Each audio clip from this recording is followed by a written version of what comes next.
Hello नमस्कार, good morning to all of you. क्या हाल चाल है देश के सिपाहियों। एसएससी जीडी की तैयारी कर रहे हैं और पूरी शिद्दत के साथ लगे हुए हैं, तो ज़रूर एक दिन ऐसा आएगा जब आपके बदन में भी वर्दी चढ़ी हुई होगी। आप एसएससी जीडी की तैयारी कर रहे हैं तो पूरे जोश के साथ करिए। रीजनिंग की क्लास लेकर के मैं हाजिर हूँ। सुबह के 6 बज रहे हैं और आप सभी को सुप्रभात मेरी तरफ से। बढ़ते हैं आज की क्लास की तरफ, लेकिन उससे पहले थोड़ा सा मैं बता दूं जो लोग नए जुड़ रहे हैं कि मैं यहां पर रीजनिंग का प्रीवियस ईयर जो 2021 में एग्ज़ाम हुए हैं उनके क्वेश्चन को सॉल्व करवा रहा हूं। और आज की इस क्लास में 16 नवंबर 2021 की थर्ड शिफ्ट के क्वेश्चन लिए हैं मैंने, जो यहां पर सॉल्व करेंगे। ठीक है, डेली यह क्लास होती है। अगर आपको एक भी क्लास मिस नहीं करना है, आपको लगातार जुड़े रहना है मेरी क्लासों के साथ, तो चैनल को सब्सक्राइब कर लीजिए। साथ ही बता दूं दोस्तों कि एसएससी जीडी के साथ साथ मैथ्स की भी क्लासेस चल रही हैं। रीजनिंग के साथ साथ एसएससी जीडी की मैथ्स प्रीवियस ईयर इसी तरह से शिफ्ट वाइज चल रही है, जो कि शाम को 7 बजे लाइव होती है। तो उससे भी आप लोग जुड़ेंगे और पूरी बेहतरीन तैयारी आप करेंगे एसएससी जीडी की। ठीक है, चलिए बढ़ते हैं आज की क्लास की तरफ। और पहला प्रश्न आप सभी के लिए, क्या होगा इसका आंसर, फटाफट से कमेंट करके बताइए। देखिए यहाँ पर क्वेश्चन क्या दिया गया, दिए गए संयोजन के सही दर्पण प्रतिबिंब का चयन कीजिए जबकि दर्पण को इसकी दाईं ओर रखा गया है, इधर दर्पण रखा हुआ है। ठीक है, तो बताना है कि इसका सही प्रतिबिंब क्या बनेगा। देखो मैंने क्या बताया था कि दर्पण के जो जितना पास होगा वैसे ही उतना पास वही चीज बनेगी, और जो दूर होगा वो उसी तरह से दूर बनेगा। जैसे यहाँ पर ये F लिखा हुआ है, तो F देखिए इसका ये वाला सिरा बिल्कुल पास है ना, तो इस तरह से बनेगा, इस तरह से बन जाएगा F। ठीक है, यह दर्पण के पास है तो पास रहेगा, और यह दर्पण के दूर है दूर रहेगा, और F पहले है तो F बनेगा। ठीक है, इसका मतलब यहाँ पर जो ये 4 बना हुआ है उल्टा, ये गलत हो जाएगा। और F देखिए ये कैसा बना हुआ है, जैसे जल प्रतिबिंब में बनता है, तो यह भी क्या है, गलत है। अब यहाँ पर ये 2 ऑप्शन बचे हुए हैं। अब हमें क्या चेक करना है, चलिए देखते हैं। यहाँ पर आगे क्या लिखा हुआ है, ई, और इधर भी ई है, लेकिन यह ई कैसा बन गया, उल्टा बना दिया इन्होंने। मतलब यह दर्पण प्रतिबिंब भी नहीं है और जल प्रतिबिंब भी नहीं है, यह दोनों का मिक्सअप बना दिया है। जो दर्पण प्रतिबिंब होगा उसमें ई कैसा बनेगा, ये ई है। अगर इसे हम प्रतिबिंब बनाए दर्पण में तो कुछ ऐसा बन जाएगा। ठीक है, देखिए हमें जिस चीज़ का प्रतिबिंब बनाना हो दर्पण में, हमें क्या करना है, बस उसी के सामने इस तरह से जैसे यह बना हुआ है उसी को उल्टा करके बना लेना है। अब जैसे यहाँ पर 3 की बात करें तो इस तरह से बन जाएगा। अगर 5 की बात करें तो यह ऐसे दूर जाएगा, फिर इस तरह से 5 इस तरह से बन जाएगा, तो इस तरह से 5 बन जाएगा, और 2 कैसे बनेगा, ऐसे 2 बन जाएगा। तो यहाँ से हमें क्या पता चला कि ऑप्शन 1 यहाँ पे सही होगा, बाकी तीनों गलत होंगे। ठीक है, समझ लीजिए कि किस तरह से आपको परीक्षा में चेक करना है, क्योंकि परीक्षा में बहुत ज़्यादा टाइम नहीं होगा, आपको फटाफट से देख करके आगे बढ़ना होगा, प्रश्न को सही टिक करके। ठीक है, आगे बढ़िए अगले क्वेश्चन में। क्रिकेट का एलबीडब्ल्यू से वही संबंध है जो शतरंज का किससे है। क्रिकेट की एक शब्दावली है ना एलबीडब्ल्यू, एलबीडब्ल्यू क्रिकेट में ही तो होता है, यूज किया जाता है, तो शतरंज में ऐसा क्या यूज किया जाता है। अगर कभी शतरंज खेले होंगे या देखे होंगे तो उसमें सुना होगा चेकमेट बोला जाता है, जब राजा चारों तरफ से फंस जाता है। शतरंज का जो राजा होता है वो जब चारों तरफ से फंस जाता है और गेम ओवर होना होता है तो क्या बोला जाता है, चेकमेट। ठीक है, तो चेकमेट यहाँ पर शतरंज से संबंधित है, इसलिए जिस तरह से क्रिकेट का एलबीडब्ल्यू उसी तरह से शतरंज के लिए चेकमेट। ठीक है, आगे बढ़ते हैं अगले क्वेश्चन में। क्या होगा इस प्रश्न में, क्वेश्चन मार्क के स्थान पर कौन सी संख्या आ सकती है आपको बताना है। तो देखिए इसमें क्या चल रहा है सीरीज में, चेक करिए फटाफट से।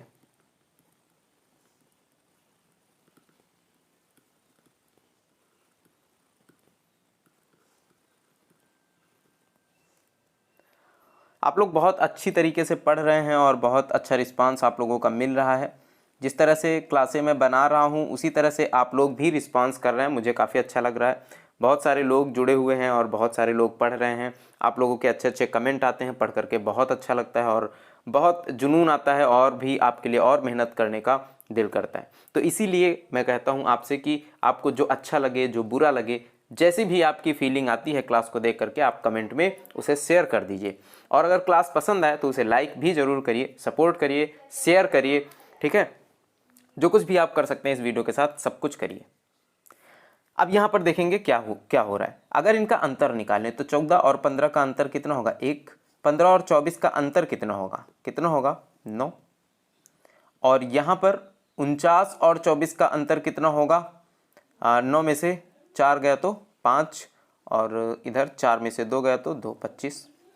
इधर यहाँ पर कितना अंतर आया 49 और 98 में 49 का, ठीक है, 9 9 18, 4 4 8 1 9, और यहाँ पर कितना अंतर आएगा 1, और यहाँ पर कितना आएगा 9 8, ठीक है 8 आया। अब देखिए यहाँ पर हो क्या रहा है, ये क्या है 1 का स्क्वायर है, 1 का स्क्वायर 1, 3 का स्क्वायर 9, 5 का स्क्वायर 25, 7 का स्क्वायर 49, 9 का स्क्वायर 81, यानी 1 का स्क्वायर प्लस हुआ, फिर इसमें 9 का स्क्वायर 3 का स्क्वायर प्लस हुआ, फिर इसमें 5 का स्क्वायर, 7 का स्क्वायर, 9 का स्क्वायर। अब आगे क्या होगा 9 के बाद क्या आएगा दोस्त 11, विषम संख्याओं का स्क्वायर है ना, प्लस हो रहा है, 11 का स्क्वायर यानी 121, इसमें से प्लस हो जाएगा, ये कितना है 179 है, इसमें से 121 जोड़ देंगे, कितना आएगा 9 1 10 का 0 हासिल लगे 1, 8 2 10 10 का 0 हासिल लगे 1, 2 1 3, यानी कितना आ जाएगा 300, और यहाँ पर ऑप्शन 2 सही हो जाएगा। ठीक है, अगला क्वेश्चन आपके लिए शानदार सा प्रश्न, न्याय निगमन का एक शानदार सा प्रश्न आया है। आपको बताना है कि इसमें कौन सा ऑप्शन सही होगा। फटाफट से चेक करिए, कमेंट करिए, बताइए।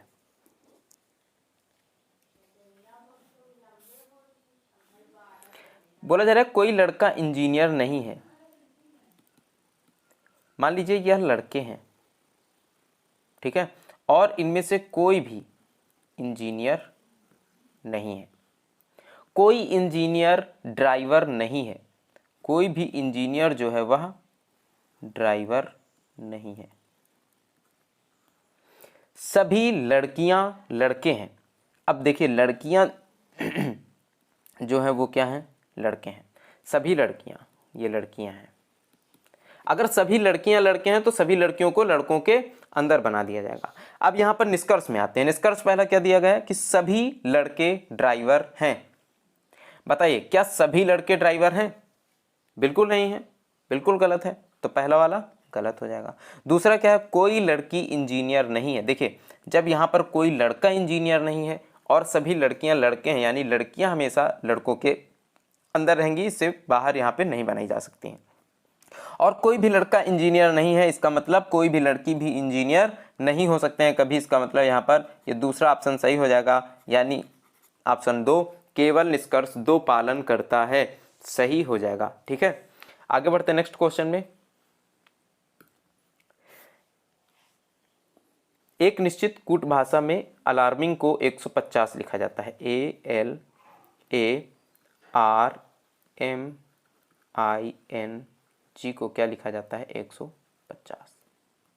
अब देखिए यहाँ पर सीधे सीधे 150 लिखो, इसका मतलब क्या है, आपको इनका क्रमांक लिखना पड़ेगा और फिर चेक करना पड़ेगा क्रमांक को जोड़ घटा के गुणा भाग करके कि क्यों आखिर इसे 150 लिखा जा रहा है। और जो प्रक्रिया आपको यहाँ पर की जा रही है वही आपको इसके साथ करनी है। FLOATER, इसको क्या लिखा जाएगा ये बताना है। चलिए बताइए क्या किया जाएगा।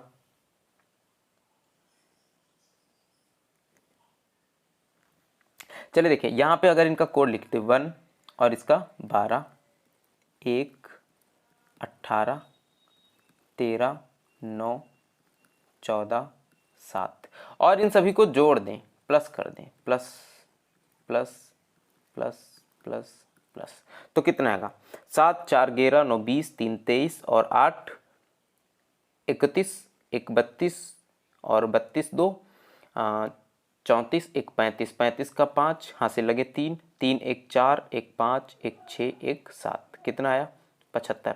और देखिए ये योग इनका जो क्रमांक है, इनका नंबर, इनके जो हैं क्रम नंबर हैं उनको जोड़ने पर कितना आ रहा है 75 आ रहा है। लिखा कितना जा रहा है 150, यानी 75 का दोगुना कर देंगे, कितना आ जाएगा 150। 150 लिख दिया गया है। इसी तरह से हम इनका क्रमांक लिखेंगे। F किस नंबर पर है 6 और L 12, O 15, A 1, T 20 और E 5, R 18 और इन सबको क्या करेंगे ऐड कर देंगे, प्लस कर देंगे।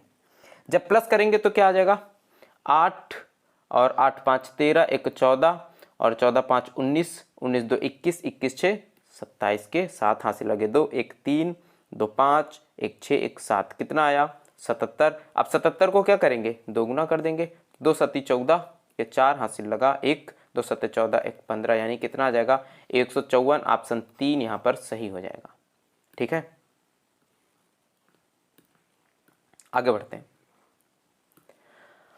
उस विकल्प का चयन करें जिसमें दी गई संख्याओं के बीच वही संबंध है जो दिए गए समूह की संख्याओं के बीच है। जो संबंध इन संख्याओं के बीच है, इन तीनों संख्याओं के बीच, यही संबंध इन ऑप्शनों में से किन संख्याओं के बीच में है आपको बताना है, और क्या संबंध है ये बताना है। चलिए फटाफट से बताइए कि कौन सा ऑप्शन इसमें सही होगा।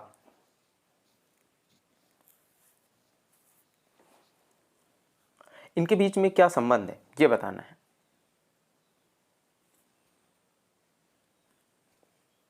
देखिए क्या संबंध है, 11 4 137, 11 का स्क्वायर करेंगे कितना आएगा 121, 4 का स्क्वायर करेंगे कितना आएगा 16, और इन दोनों को जोड़ देंगे तो कितना आएगा 137 आ जाएगा।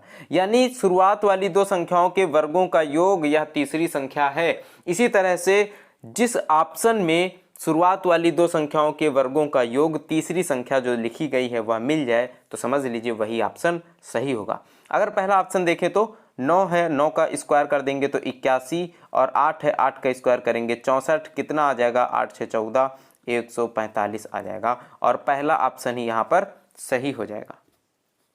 अब अगर दूसरे ऑप्शन में यही करके देखते हैं तो 7 7 49, यानी इकाई के अंक में 9 आएगा और 2 दूनी 4, इकाई के अंक में 4 आएगा, 9 4 13, इकाई का अंक 3 आना चाहिए, लेकिन यहाँ पर 0 है तो वैसे भी गलत हो जाएगा। ठीक है, यहाँ पर देखिए 5 5 25 और यहाँ पर 5 आना चाहिए इकाई का अंक, ये भी नहीं होगा। यहाँ पे 5 आएगा, 4 चौको 16, 6 आएगा, 6 5 11, 1 नहीं है। ठीक है, तो यहाँ पर कौन सा ऑप्शन सही है, पहला ऑप्शन सही होगा। ठीक है, आगे बढ़ते हैं। आगे मैं प्रश्न आपको पढ़ करके बता देता हूँ, हो सकता है स्पष्ट रूप से न दिख रहा हो। निम्नलिखित आरेख में खटभुज इंजीनियरों को निरूपित करता है, वृत्त संगीत प्रेमियों को निरूपित करता है, और आयत मॉर्निंग वर्करों को निरूपित करता है। विभिन्न खंडों में दी गई संख्याएं उस श्रेणी से संबंधित व्यक्तियों की संख्या को दर्शाती हैं। प्रश्न है, कितने मॉर्निंग वॉकर संगीत प्रेमी हैं लेकिन इंजीनियर नहीं हैं। और देखिए इंजीनियर किसको निरूपित करता है, खटभुज इंजीनियरों को निरूपित करता है। कहा जा रहा है कि इंजीनियर नहीं है, यानी खटभुज नहीं होना चाहिए, बाकी मॉर्निंग वॉकर और संगीत प्रेमी होना चाहिए, यानी वृत्त में हो और आयत में हो, वृत्त और आयत का कॉमन होना चाहिए, लेकिन खटभुज नहीं होना चाहिए। तो खटभुज में जितने नंबर हैं इन सबको तो हटा ही देंगे, खटभुज तो है ही नहीं ना, क्योंकि इंजीनियर तो है ही नहीं। बचा क्या 56 35 और 22, इनमें देखेंगे कि आयत और वृत्त दोनों में कॉमन कौन सी संख्या है, तो यह 35 आपको दिख रहा है, ये देखिए आयत में भी है और इस वृत्त में भी है, यानी ऑप्शन 1 सही हो जाएगा। मॉर्निंग वॉकर जो संगीत प्रेमी भी हैं वह कितने हैं, 35 हैं। ठीक है, आगे बढ़ते हैं अगले क्वेश्चन में। किसी निश्चित कूट भाषा में MORSEL को क्या लिखा जाता है, LESROM। तो बताइए उसी कूट भाषा में गेट वे को क्या लिखा जाएगा। चलिए बताइए फटाफट से, ये तो बहुत आसान प्रश्न है, क्या शानदार प्रश्न पूछे जा रहे थे, बहुत आसान प्रश्न है, बताना है आपको फटाफट से क्या होगा। देखिए इसमें क्या किया जा रहा है, बस उल्टा लिख दिया जा रहा है, MORSEL को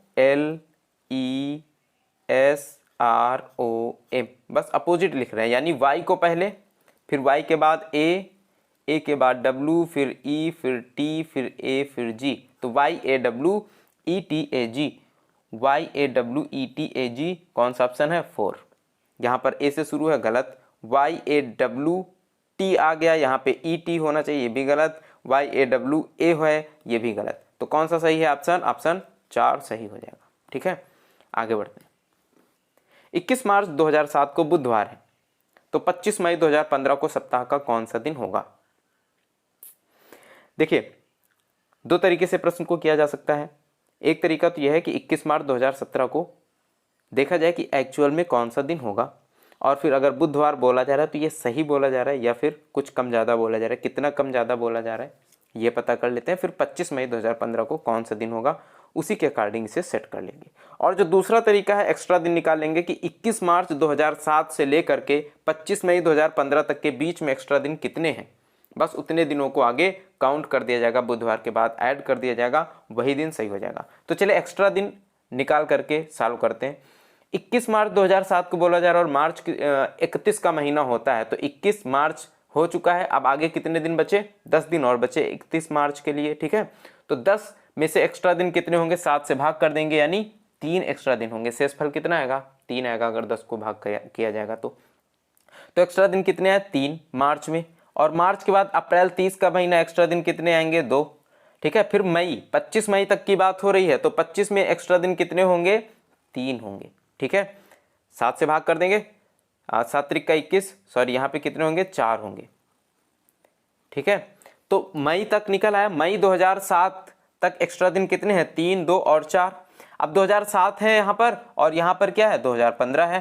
कितने साल बढ़े हैं, 8, 7, 15, यानी 8 ईयर्स टोटल बढ़े हैं। और एक साल में एक्स्ट्रा दिन कितना होता है दोस्त, एक साल में एक एक्स्ट्रा दिन होता है। तो 8 वर्षों में कितने एक्स्ट्रा दिन होंगे, 8 होंगे। लेकिन 2 लीप ईयर भी होंगे, 8 सालों में 2 लीप ईयर होंगे, तो 2 दिन इसमें और ऐड कर देंगे। अब टोटल एक्स्ट्रा दिन कितना आया है, 3, 2, 5, 4, 9, 9, 8, 17 और 17, 2, 19 और 19/7 करेंगे तो एक्स्ट्रा दिन कितना आ जाएगा, जो शेषफल बचेगा वो कितना आएगा, 7 दूनी 14 और 5 19, यानी शेषफल कितना आया, 5। बुधवार +5 कर देंगे तो हमारा आंसर आ जाएगा। बुधवार में से 5 जोड़ दीजिए तो क्या आ जाएगा, बृहस्पति, शुक्र, शनि, रवि, सोम, यानी यहाँ पर कौन सा दिन सही हो जाएगा, सोमवार सही हो जाएगा, ठीक है।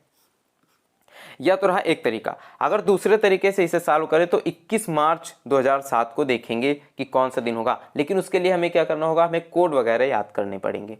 जैसे यहाँ पर 21 है तो 7 त्रिक का 21, यानी शेषफल कितना बचेगा, 0, या फिर चलिए 21 ही लिख लेते हैं। और मार्च का भी हमें कोड पता होना चाहिए, और मार्च का कोड क्या होता है, 4 होता है, 4, ठीक है। फिर 2007 है तो 7 लिख लेंगे, और इसमें लीप ईयर कितने होंगे, तो 2007 एक लीप ईयर होगा 7 वर्षों में, प्लस 2000 है और शताब्दी अगर 2000 है तो कोड क्या होगा, 6। अब हमें इसे 7 से भाग करना है। 7 से भाग करेंगे तो यहां पर तो शेषफल बचेगा नहीं, 6 1 7, यहां पर भी नहीं बचेगा, इसमें शेषफल 0 बचेगा। शेषफल कितना आएगा, 4, और 4 का मतलब क्या होगा, रविवार, सोमवार, मंगलवार, बुधवार, बुधवार, यानी बुधवार ही दिन है, ठीक है। बुधवार आया और बुधवार ही दिन है, ठीक है।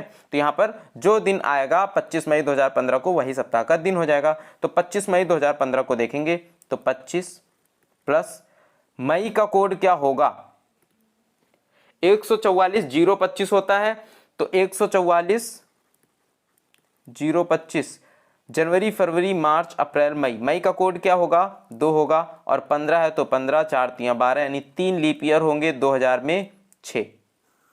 7 से भाग करेंगे तो 7 त्रिक का 21, 7 चौको 28 कर देंगे, माइनस का 3 शेष, यहाँ पर प्लस 2 शेष बचेगा, प्लस 7 दूनी 14, 1 शेष बचेगा, प्लस 3 यहाँ पर शेष है ही, और ये 6 है तो यहाँ पर माइनस का 1 शेष बच जाएगा। तो ये 3 से ये 3 कैंसिल हो जाएंगे, और ये 1 से -1 कैंसिल हो जाएगा, बचेगा कितना, 2, और 2 का मतलब क्या होगा, रविवार, सोमवार, ठीक है। 2 का मतलब सोमवार, तो यहाँ पर आपका जो आंसर है वो क्या सही होगा, सोमवार। मैंने आपको दोनों तरीके बताए। अब यहाँ पर आपको डिटेल में सीखना होगा कि ये कोड वाला क्या तरीका होता है, ठीक है। इसके लिए अगर आप डिमांड करते हैं तो मैं एक अलग से वीडियो बना दूंगा, जो मेरा तरीका है कोड के द्वारा, जो महीनों का कोड होता है, शताब्दियों का कोड होता है, किसी भी डेट का कोई दिन क्या होगा आप निकाल सकते हैं इसकी हेल्प से। लेकिन इसके लिए अगर आप डिमांड करते हैं, आप कमेंट में बोलते हैं, तो मैं अलग से सेपरेट वीडियो बना दूंगा। वैसे आप चाहें तो इस प्रश्न को इस तरह से भी लगा सकते थे, एक्स्ट्रा दिन निकाल करके, ठीक है। चलिए आगे बढ़ते हैं अगले क्वेश्चन की तरफ। एक ही पासे की 3 अलग अलग स्थितियां दिखाई गई हैं। प्रतीक एंड इस प्रतीक के फलक के विपरीत वाले फलक पर कौन सी संख्या या कौन सा प्रतीक होगा, ये बताना है। दिख रहे होंगे आपको प्रतीक, यहाँ पर हैज बना हुआ है परसेंट, और यहाँ पर डॉलर, स्टार 9%, एंड वाला ये निशान बना हुआ है, डॉलर बना हुआ है, 9 बना हुआ है। इसके बारे में हमें बताना है कि इसके विपरीत कौन सा होगा। तो अगर इन दोनों को ले लें, इन दो पासों को ले लें, तो इन दोनों में से कौन कॉमन है? 9 कॉमन है, ये 9 कॉमन है, ये 9 कॉमन है। अब यहाँ पर 9 लिखेंगे, इस पासे से देखेंगे 9 लिखेंगे और घड़ी की दिशा में घुमाएंगे, ठीक है, और जो जो मिलेगा उसे लिखते जाएंगे। 9 के बाद क्या बना हुआ है? स्टार, और स्टार के बाद क्या बना हुआ है? परसेंट बना हुआ है, ठीक है। इसी तरह से 9 लिखेंगे और घड़ी की दिशा में जो जो लिखा मिल जाएगा उसे लिखते जाएंगे। 9 और यहाँ पर डॉलर और यहाँ पर क्या है? एंड। 9 dollar and. तो अब बताइए ये एंड के विपरीत क्या है? परसेंट। एंड के विपरीत क्या आया? परसेंट आया। इसका मतलब एंड के विपरीत कौन सा सही होगा? परसेंट, यानी ऑप्शन 3 सही हो जाएगा। देखिए अगर हम यहाँ से एंड ये वाला और ये वाला पहला और तीसरा लेते तब क्या होता?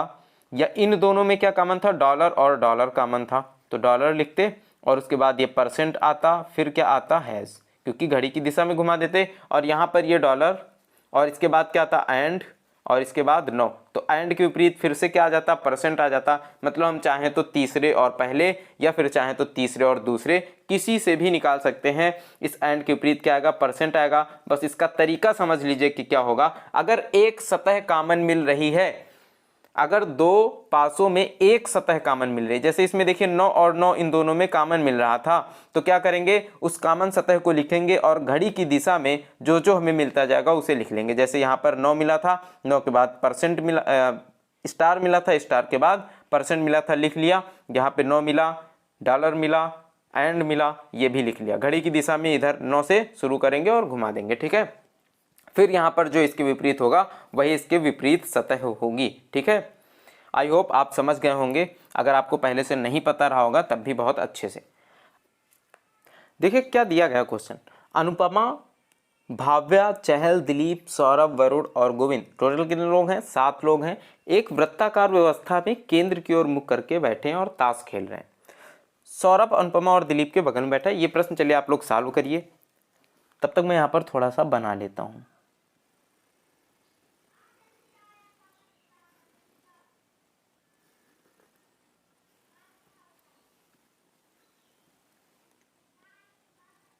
चलिए इसे सॉल्व करें और बताइए कि व्यक्तियों का इनमें से कौन सी युग्म एक दूसरे के बगल में नहीं बैठा हुआ है।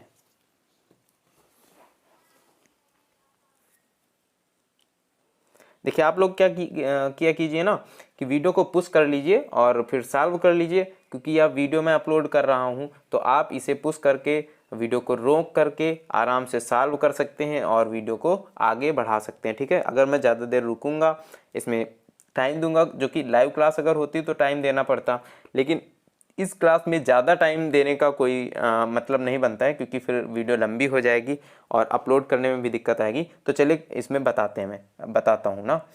देखिए सौरभ अनुपमा और दिलीप के बगल में बैठा है। अभी इस तरह से बनाया नहीं जा सकता, क्योंकि यह कोई श्योर स्टेटमेंट नहीं है। जब भी हम किसी भी डायग्राम को या फिर कोई भी बनाना चाहेंगे यहाँ पर इसके, तो हमें एक श्योर स्टेटमेंट की ज़रूरत होगी, ठीक है। या फिर जितनी संभावनाएं हैं उन संभावनाओं के लिए हम 2-2, 3-3 डायग्राम बनाते चलेंगे। तो उससे अच्छा है कि हम ढूंढें कि इसमें से श्योर स्टेटमेंट कौन सा है।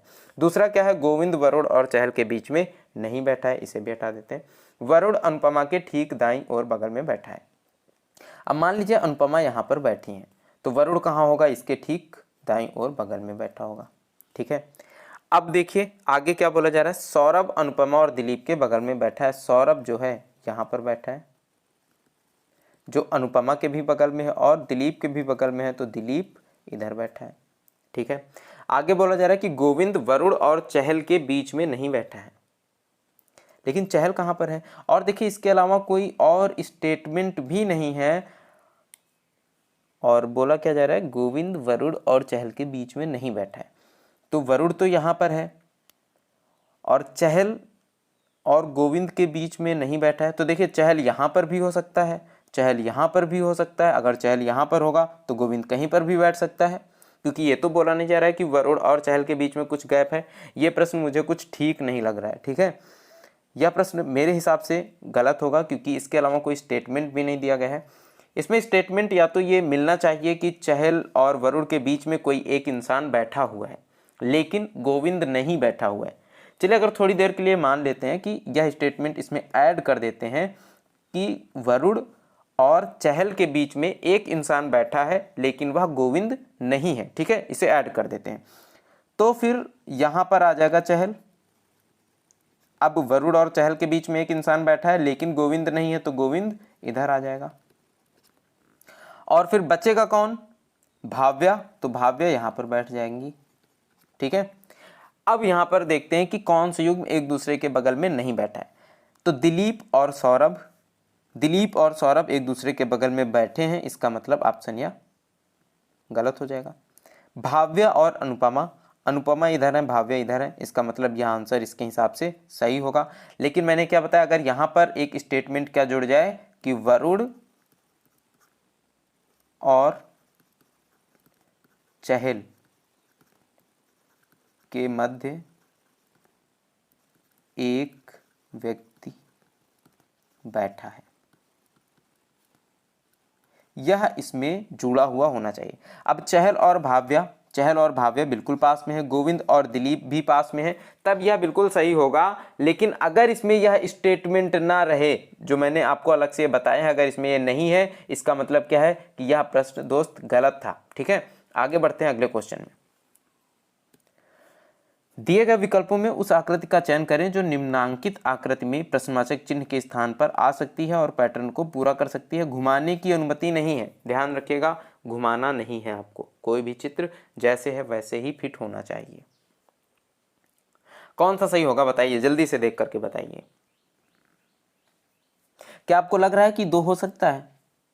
पहला तो होगा नहीं, क्योंकि यहां पर देखिए, यहां पर कुछ ऐसे इस तरह से बनेगा, यानी कुछ ऐसे इस तरह से। तो क्या आपको ये लग रहा है? ये देखिए यहां पर केवल इस तरह से बना हुआ है, ये बीच वाला पार्ट तो गायब ही है ना, इसका मतलब 2 गलत है। और ये कहां पर अब मिल रहा है? ये तो होगा ही नहीं, ये भी नहीं होगा। और ये मिल कहां पे रहा? चौथे में मिल रहा है, इसका मतलब ये चौथा ऑप्शन सही है, क्योंकि यहां पर देखिए ये इस तरह से मिल रहा है और फिर इसके बाद ये लाइन भी मिल रही है जो यहाँ पर इस तरह से बनी हुई होगी, फिर ये इस तरह से बना हुआ होगा, तो यह भी मिल रहा है, बाकी सब मैच कर रहा है। अगर ये इतना मिल चुका है, बाकी किसी ऑप्शन में नहीं मिला, इसका मतलब यहाँ पर ऑप्शन 4 सही हो जाएगा। आपको बहुत ज़्यादा डिटेल की जरूरत नहीं है। ठीक है, आगे बढ़ते हैं। उस विकल्प का चयन करें जो दिए गए शब्दों के उस क्रम को दर्शाता है जिस क्रम में ये शब्द अंग्रेजी शब्दकोश में मौजूद होते हैं। अभी तक हमने 3 सेट इसके लगाए हैं रीजनिंग के, और हर सेट में यह प्रश्न पूछा जा रहा है। मतलब इस तरह का एक प्रश्न शब्दकोश से रिलेटेड जरूर पूछा जा रहा है, तो इसमें अपनी तैयारी बेहतर करिए। इसे फटाफट से आप ढूंढना और अलग करना सीख लीजिए, जो आपके टाइम को बचाएगा। ठीक है, पी से सबकी स्टार्टिंग हो रही है, पी के बाद आई भी सब में है। अब इसके बाद क्या है? पी के बाद आई तो सब में है ना, तो पी और आई को अगर हटा दें, इन्हें हटा दें, या तो सब में है। अब देखेंगे कि बचा क्या, इसके बाद क्या बचा, तो टी, वी, एक्स, वी और टी। तो अब देखिए इनमें से सबसे पहले कौन सा आएगा? सबसे पहले कौन सा आएगा? टी आएगा। टी के बाद कौन सा आएगा? वी आएगा। वी के बाद एक्स आएगा। तो अब टी वाले तो 2 है ना, एक तो पहले वाले में टी है और दूसरा 5वें वाले में टी है। तो टी के बाद देखेंगे कि क्या है, इधर टी ही है और इधर क्या है, वाई। तो फिर से कौन सा पहले आएगा? टी आएगा, वाई इसके बाद आएगा। यानी पहला सबसे पहले, इसके बाद कौन सा? 5वां।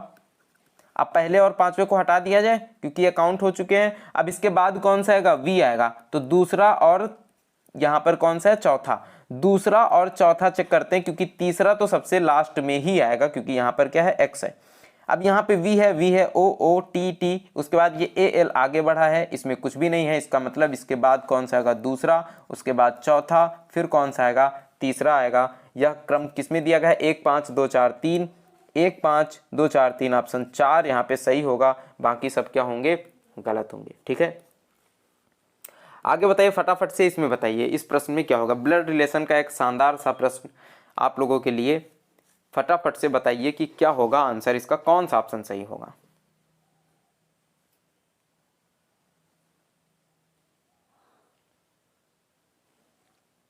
सीमा ने एक फोटो की ओर इशारा करते हुए मुझसे कहा, सीमा मुझसे कह रही है कि वह तुम्हारे पिता का पुत्र है। मान लीजिए यह जिससे सीमा बोल रही है वो है। ठीक है, अब सीमा इससे कह रही है कि वह जिसकी फोटो दिखा रही है उसकी ओर कह रही है, यह एक फोटो लगी हुई है। ठीक है, यह एक फोटो लगी हुई है, इसमें एक आकृति बनी हुई है। जिसके बारे में कह रही है सीमा कि यह तुम्हारे पिता यानी इस व्यक्ति के पिता का पुत्र है, इनका पुत्र है।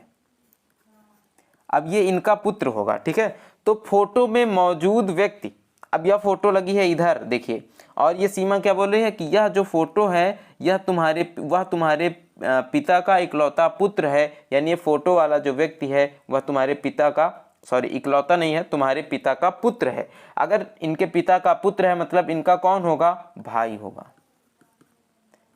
देखिए आपके पिता का पुत्र कौन होगा, आपका भाई होगा। लेकिन अगर यहाँ पर इकलौते की बात कर दी जाती तो उस व्यक्ति की स्वयं की फोटो होती, ठीक है, तब वह व्यक्ति स्वयं होता। लेकिन यहाँ पर इकलौता नहीं लगाया गया है, इसका मतलब वह व्यक्ति कौन होगा, उसका भाई होगा। ठीक है, क्लियर है। आगे बढ़े, अगला क्वेश्चन दिया गया है, इसको आपको पूर्ण करना है। अब देखिए 3 जो सेट मैंने लगाए हैं इसके पहले, उनमें भी इस तरह के प्रश्न आए हैं और मैंने आपको बताया है कि आप इन्हें कैसे चुटकियों में सेकंडों में सॉल्व कर सकते हैं। ठीक है, तो बताइए इसमें क्या होगा, ऑप्शन कौन सा सही होगा, फिर मैं आपको बताता हूं।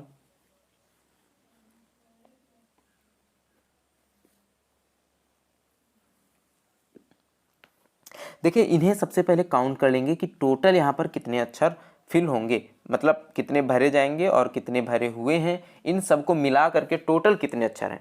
तो जब इन्हें टोटल काउंट करेंगे तो कितना आएगा, 21 आएगा। ठीक है, 1 2 3 4 5 6 7 8 9 10 11 12 13 14 15 16 17 18 19 20 21 22 23 24 25 26 27 28, सॉरी 28 आएगा। देखिए अब यहाँ पर कितना आया, 28 आया है। तो 28 के गुणनखंड करेंगे तो कौन कौन से होंगे, या तो 14 गुणित 2 14 दूनी 28, या फिर 7 गुणे 4 7 चौको 28। ठीक है, तो अब देखिए या तो यहाँ पर 4 4 के 7 सेट बने होंगे या फिर 7 7 के 4 सेट बनेंगे, 4 4 के 7 सेट या फिर 7 7 के 4 सेट, क्योंकि 2 2 के बनेंगे नहीं। यहाँ पर कितने अक्षर हैं, देखिए डी है, एस है, देखिए क्या क्या है इसमें, D S H T R आई, 1 2 3 4 5 6 6 अक्षर हैं। इसका मतलब है कि 6 से तो ज़्यादा होगा ना, जितना सेट जो भी बन रहा है। जैसे यहाँ पर अगर हम ये माने कि 4 4 का सेट बन रहा होगा, लेकिन यहाँ पर अक्षर कितने हैं, 6 हैं, तो 4 4 का सेट कैसे बन सकता है, इसका मतलब यहाँ पर 7 7 का सेट बन रहा होगा, क्योंकि अक्षर कितने अच्छे हैं, तो 7 7 के 4 सेट बनेंगे। तो 7 7 यहाँ पर अलग कर लेते हैं, सबसे पहला काम 1 2 3 4 5 6 7 यह अलग कर लेंगे, फिर 1 2 3 4 5 6 7 इसे अलग कर लेंगे, 1 2 3 4 5 6 7 इसे अलग कर लेंगे, 1 2 3 4 5 6 7 इस तरह से बचा है। अब देखिए शुरू करते हैं, यहां पर क्या है डी, और अगले में देखेंगे कुछ नहीं है ना, तो यहां पर स्टार्टिंग किससे होनी चाहिए, डी से होनी चाहिए। ठीक है, यहां पर क्या है डी और यहां पर भी है डी, और डी के बाद है क्या आर आई एस, तो डी के बाद आर आई यहां पर क्या होना चाहिए, एस होना चाहिए। ठीक है, अब यहां पर स्पेस है, यहां पर भी स्पेस है, तो यहां पर डी आर आई एस और एस के बाद क्या है एच है, यानी यहां पर क्या होना चाहिए एच, और एस के बाद क्या होना चाहिए, यहां पर एच होना चाहिए। ठीक है, और एच के बाद देखिए क्या है टी, तो एच के बाद क्या हो, टी हो। अब यहां पे देखिए एच, एच के बाद टी और टी के बाद क्या है आई। ठीक है, इधर आते हैं डी, डी के बाद आर, आर के बाद आई, फिर एस एच टी और फिर क्या है, फिर से आई। तो अब देखिए यहां पर क्या क्या भरा गया है, आर आई फिर से आई और फिर डी फिर T I S H H T, sorry यहां पे टी है। ठीक है, ये है T, are I I D, are I I D option 1 में है, आर आई टी है गलत, आर डी आई आई गलत, आर डी आई आई गलत, पहला ऑप्शन यहाँ पर सही हो जाएगा। तो समझ गए होंगे आप कि किस तरह से इसे सॉल्व करना है। ठीक है, आगे बढ़ेंगे अगले क्वेश्चन में। क्वेश्चन नंबर 16, यदि ए का अर्थ जोड़ना है बी का गुणा है, चलिए इसे सॉल्व करिए फटाक से। ए का अर्थ क्या है प्लस, बी का अर्थ है गुणा, डी का अर्थ है जोड़, सॉरी भाग। निम्नलिखित व्यंजक का मान ज्ञात कीजिए। चलिए देखिए 60 और डी का मतलब क्या है भाग, भागित 2, ए का मतलब प्लस 3, बी का मतलब गुणा 6, सी का मतलब -5, -4 और b का मतलब गुणा 3। कितना आएगा, 2 से भाग करेंगे तो 30 आएगा, प्लस 6 × 3 छत्रिक का 18, -5 -4 3 12। 18 में से 12 घटेगा कितना आ जाएगा 6, और 6 में से 5 घटेगा 1 तो 30 प्लस 1 कितना आ जाएगा 31। 31 यहाँ पर ऑप्शन 4 सही हो जाएगा। ठीक है, आगे बढ़ते हैं। यहाँ पे आपको बताना है कि क्वेश्चन मार्क की जगह पर क्या आएगा, कौन सा इसमें रूल फॉलो होगा और क्वेश्चन मार्क की जगह पर क्या आएगा। चलिए बताइए।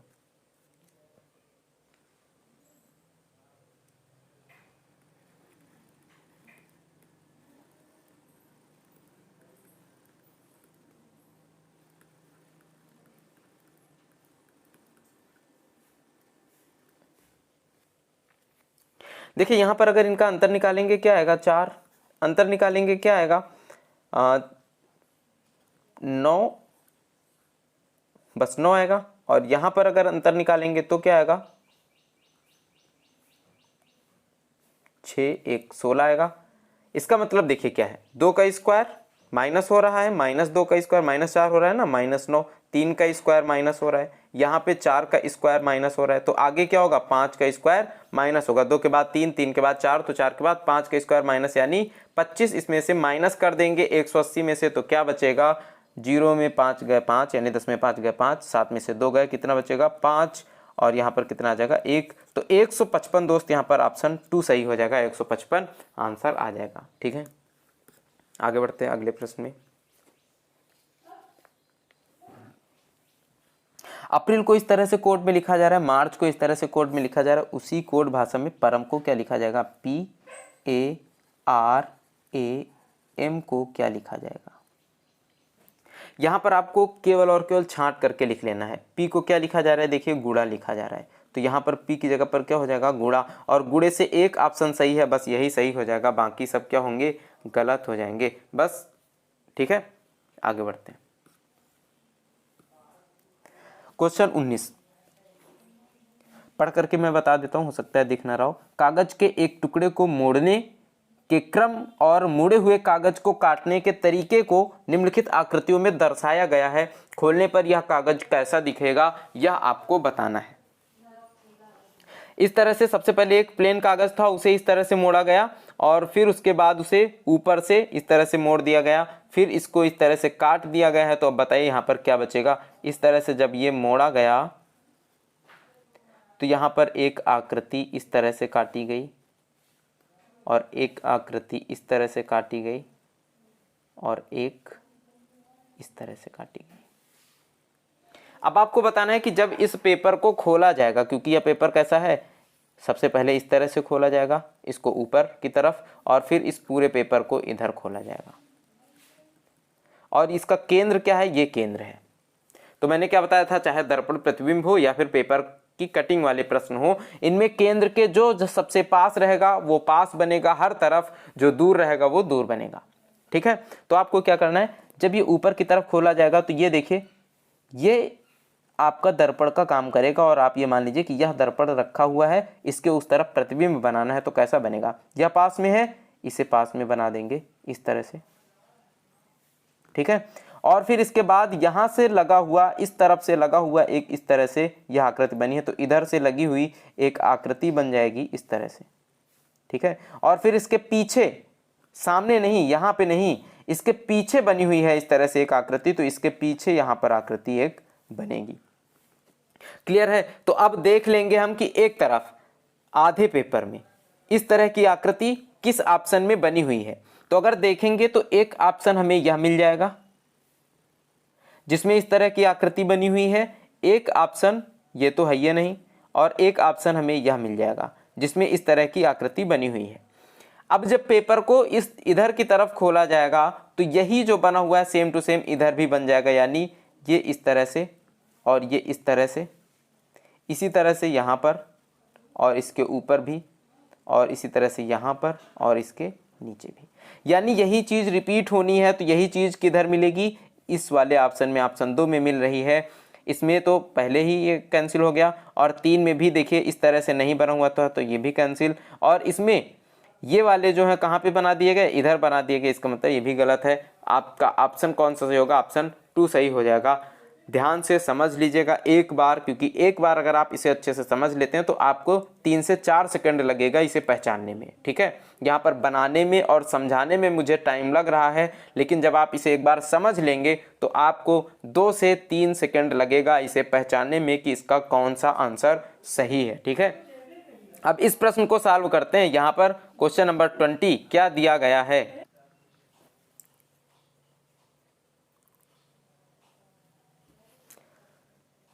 जिस तरह से तीसरा अक्षर समूह संबंधित है, जिसका तीसरे अक्षर समूह से वही संबंध है जो दूसरे अक्षर समूह का पहले से। जिस तरह से होस्ट से FMQR संबंधित है, उसी तरह से ड्रोन से क्या संबंधित होगा। होस्ट से क्या संबंध है FMQR का।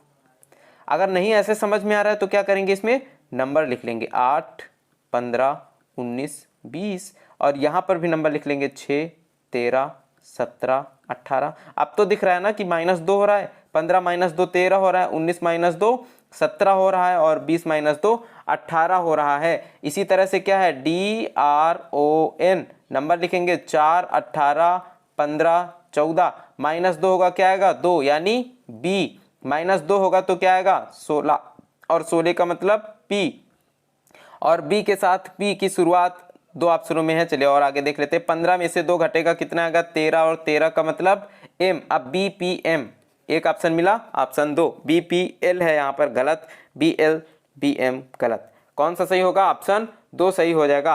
और N 14 है, 14 - 2 करेंगे 12, यानी क्या आ जाएगा L आ जाएगा और आपका ऑप्शन 2 यहाँ पे सही हो जाएगा। आगे देखिए, उस विकल्प का चयन करिए जिसमें दी गई आकृति सन्निहित है, आकृति को घुमाने की अनुमति नहीं है। यही आकृति मिलनी चाहिए और इसे घुमाना नहीं है। इन ऑप्शनों को आपको घुमाना नहीं है, बिना घुमाए यही आकृति आपको मिलनी चाहिए। चलिए बताइए आपको क्या लग रहा है कि किस ऑप्शन में यह आकृति मिल रही है।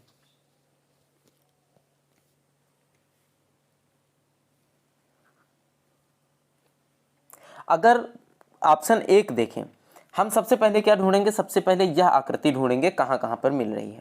अगर ऑप्शन 1 देखें तो हमें यह आकृति यहां पर मिल रही है, ऐसे मिल रही है ना, यही सेम टू सेम। और इसके ऊपर अब देखना है कि यह मिलना चाहिए और ये मिलना चाहिए, इस तरह से।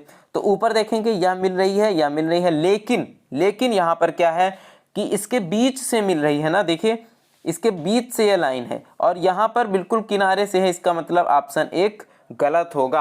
और इसमें अगर देखेंगे तो इस तरह यही आकृति हमें नहीं मिलेगी इसमें, तीसरे नंबर में, तो यह भी गलत होगा। और चौथे में देखेंगे, चौथे में भी हमें यह आकृति ही नहीं मिल रही है, यह भी गलत होगा। अब एकमात्र ऑप्शन बचा है कौन सा, 2, इसका मतलब आंसर यही होगा, तो इसे सही करते हैं। लेकिन यहाँ कहाँ पर बनी है यह आकृति, अगर देखना चाहें तो कैसे देखेंगे, ये देखिए यह बना हुआ है। सबसे पहले यह आकृति हमें मिली, इसके बाद इसके बीच से यह ऊपर की तरफ एक लाइन खींची हुई है और एक इधर की तरफ, बस हमारा ऑप्शन 2 सही हो गया। यह पूरी की पूरी आकृति हमें मिल चुकी है ऑप्शन 2 में, ठीक है। आगे बढ़ते हैं, क्वेश्चन नंबर 22, बताइए कौन सा ऑप्शन सही होगा। इसमें आपको इस श्रृंखला को पूरा करना है, क्वेश्चन मार्क की जगह पर क्या आएगा ये बताना है। आसान सा प्रश्न है, बहुत आसान सा प्रश्न है।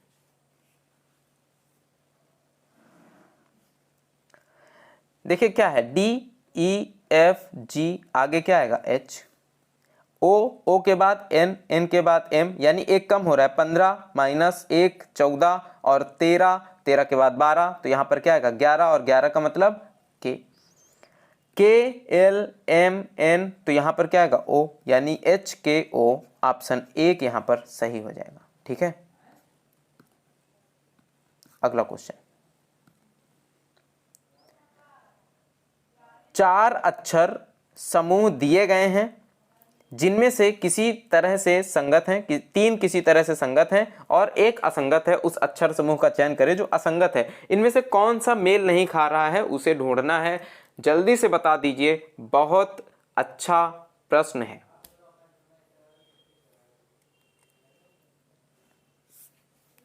देखिए अगर आपको अभी तक आप देख रहे हैं इस क्लास को, इसका मतलब है कि आपको यह क्लास पसंद आई है। तो प्लीज़ क्लास को लाइक करिए और अगर चैनल को अभी तक सब्सक्राइब नहीं किया है आपने तो सब्सक्राइब कर लीजिए, क्योंकि मैं डेली इस तरह की वीडियो लेकर के आता हूँ। डेली आपको एक क्लास दे रहा हूँ रीजनिंग की भी और एसएससी जीडी की मैथ की भी, इसके साथ साथ एसडी यादव की मैथ्स। अगर आप मैथ्स आपको नहीं आ रही है या मैथ्स में आप कमज़ोर हैं, वीक हैं, डर लग रहा है आपको मैथ्स से, तो एसडी यादव की मैं सीरीज़ जो चला रहा हूँ उसे देखिए। सुबह 10 बजे उसकी क्लास आती है और ये गारंटी लेता हूं मैं कि अगर आप उस क्लास को देखेंगे तो आपका जो डर है मैथ्स को लेकर के वो बिल्कुल ख़त्म हो जाएगा। आपका कॉन्फिडेंस इतना ज़्यादा मैथ्स में बढ़ जाएगा कि आपका फेवरेट सब्जेक्ट बन जाएगा मैथ्स। ठीक है, तो अगर अभी तक आपने एसएससी जीडी की मैथ्स वाली क्लास नहीं देखी है तो ज़रूर देखिए। पूरी सीरीज मैं फॉलो करा रहा हूँ, रीजनिंग की भी यहाँ पर चल रही है। और अगर मैथ्स में आप कमज़ोर हैं या एवरेज हैं तो आपके लिए मैं सजेस्ट करूँगा कि आप एसडी यादव सीरीज़ जो मैं चला रहा हूँ बुक की, उसे ज़रूर देखें। चलिए अभी इस प्रश्न में आते हैं, कौन सा अलग है हमें बताना है। अगर ए ई यू को देखें, ए ई और यू, तो ए ई आई ओ यू यह सब क्या है दोस्त, वॉवेल है। ठीक है, तो ए ई आई ओ यू की जगह पर अगर इनके अलावा और कुछ है, यहाँ पर क्या है, ए ई यू है, ए ई यू सब वॉवेल हैं, आई ओ यू वॉवेल हैं, जेड डी के यह क्या है, कंसोनेंट है। इसका मतलब यही यहाँ पर असंगत है। ए ई आई भी क्या है, वॉवेल हैं, तो जेड डी के क्या है, कंसोनेंट, और यही क्या होंगे, भिन्न होंगे। बस इन्हें अलग कर देना है और यही ऑप्शन यहाँ पे सही होगा। अब क्वेश्चन नंबर 24 है, इसे सॉल्व करना है। जिसका तीसरी संख्या से वही संबंध है जो दूसरी संख्या का पहली संख्या से है और छठी संख्या का पांचवी संख्या से है, वह संख्या ज्ञात करो। यह संख्या बतानी है। जिस तरह से 16 से 120 संबंधित है, 22 से 231 संबंधित है, उसी तरह से 18 से कौन सी संख्या संबंधित है, ज्ञात करो।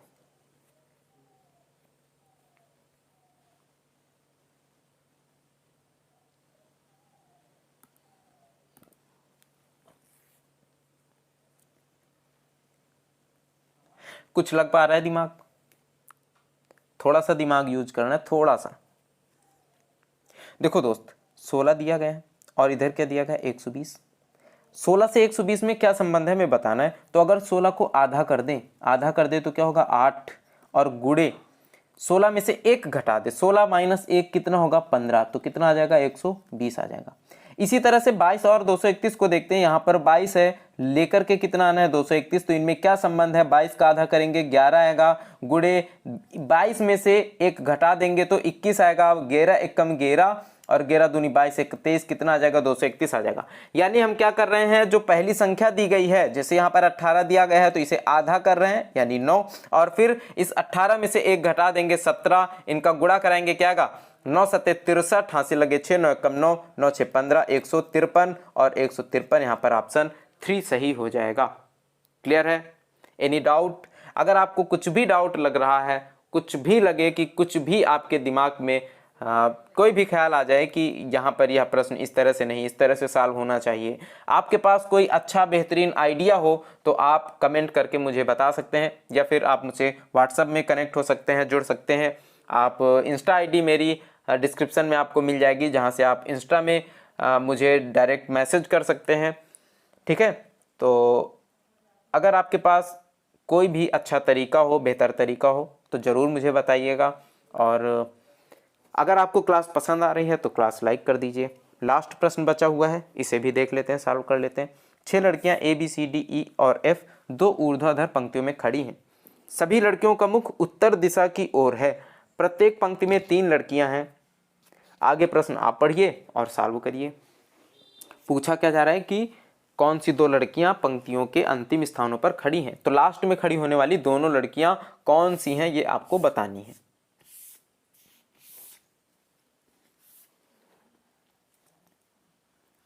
प्रत्येक पंक्ति में 3 लड़कियां हैं।